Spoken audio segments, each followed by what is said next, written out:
Used to go there with my friends from high school all the time. It was kind of a default spot when we wanted to be outside.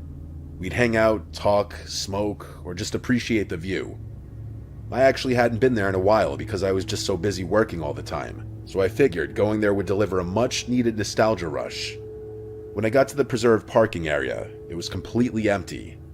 I say parking area because it wasn't a traditional parking lot with spaces for cars, but rather a big patch of gravel that veered off from one of the roads that ran past the preserve's border. Like I said, the actual preserve was closed, meaning I'd have to walk all the way up to the lookout spot from outside. Before I could even turn off the engine, I saw headlights pulling into the lot. That was unsettling enough on its own. Who else would be here at 2 a.m.? And then I realized what I was looking at. It was that same Volkswagen from the McDonald's parking lot. I was 100% certain of it. I parked a little ways away, and the engine cut off. I felt the unease start to pour in. What were the odds of that happening naturally? Had they followed me? My window was partially rolled down, and as far as I could tell, there was no music coming from that car, or at least none that I could hear.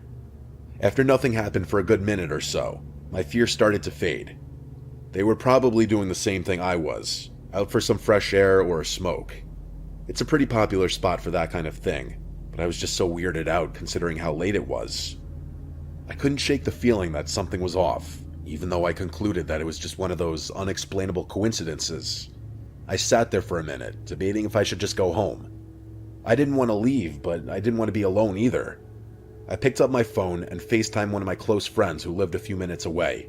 I told myself that if he didn't pick up, I'd just eat my food in the car and drive home. He was actually awake though, which I was a little surprised by. He said he had been up writing a paper. I convinced him to swing by and hang out for a bit. He was down. He said he'd be there in 10. While I waited, I kept my eyes on the Volkswagen. It still hadn't moved. I tried to shake it off, telling myself I was being paranoid. When Sebastian finally pulled into the lot, I felt a lot better. We both got out of our cars and began walking up the path. Before the parking lot fully receded from view, I shot a glance backwards. The Volkswagen was still there, but I saw all 4 doors open at once.